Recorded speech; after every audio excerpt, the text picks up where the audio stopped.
6 Minute English from bbclearningenglish.com. Hello, this is 6 Minute English from BBC Learning English. I'm Neil. And I'm Georgie. Do you know the 5 tastes which give food its flavour, Neil? There's sweet. Yes, and sour, bitter... And salty. Everyone knows that salt makes food taste better by enhancing the flavours of the ingredients. There's even a phrase you'll see in many recipes, add a pinch of salt. But exactly how much salt makes a pinch of salt? The World Health Organization, or WHO, recommends a daily salt intake of less than 5 grams, about the same as a teaspoon. In fact, the human body needs salt, at least 1 gram a day, to survive. But most of us eat far too much, increasing the risk of high blood pressure and heart disease. In this programme, we'll be asking how much salt is too much. And as usual, we'll be learning some useful new vocabulary as well. Great! But first, I have a question for you, Neil. The reason it's difficult to know how much salt you consume is that it's hidden in food, especially processed food. So which of the following everyday foods do you think contains most salt?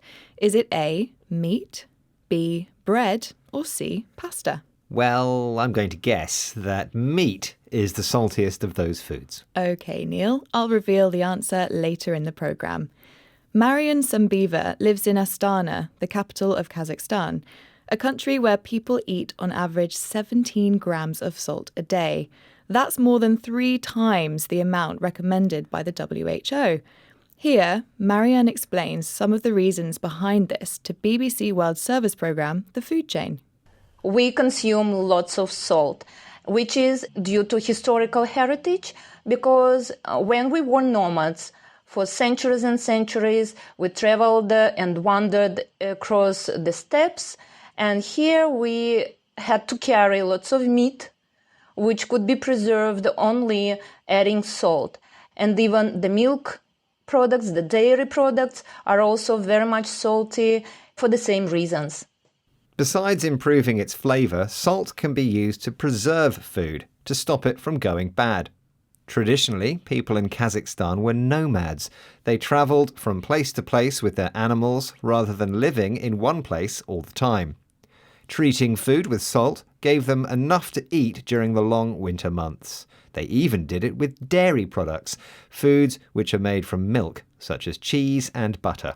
So, salt has a long and useful history, but there's a big difference between traditional Kazakh nomads and the health problems associated with modern processed food.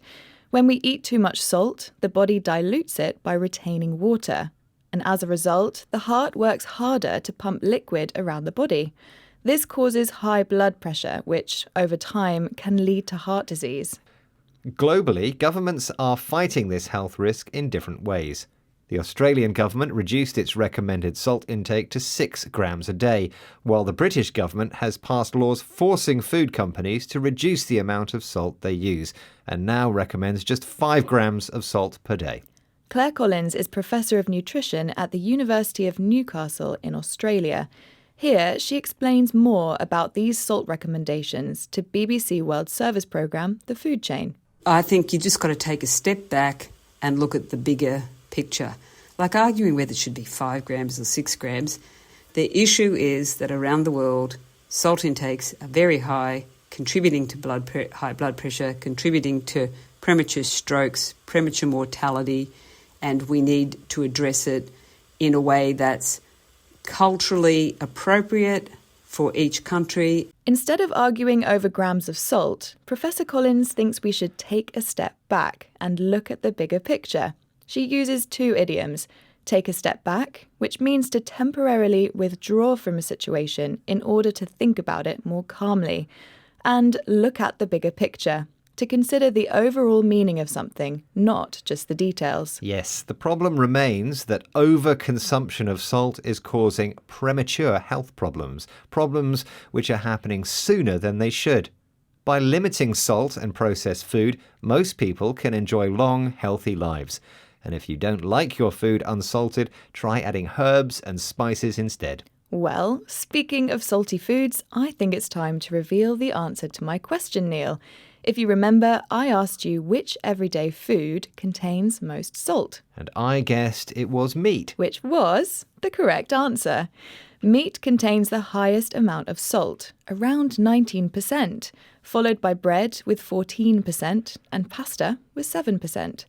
Okay, let's recap the vocabulary we've learned in this program, starting with the verb to preserve food, meaning to do something to stop it rotting so it can be eaten later. Nomads are people who travel from one place to another, often with animal livestock, rather than living in one place all the time. Dairy products are foods such as cheese and butter, which are made from milk. If you take a step back, you temporarily remove yourself from a situation in order to re-evaluate it. The idiom to look at the bigger picture means to consider the overall meaning of something rather than the specific details. And finally, the adjective premature describes something which happens too soon or before the proper time. Once again, our 6 minutes are up. Goodbye for now. Bye. 6 Minute English. From bbclearningenglish.com.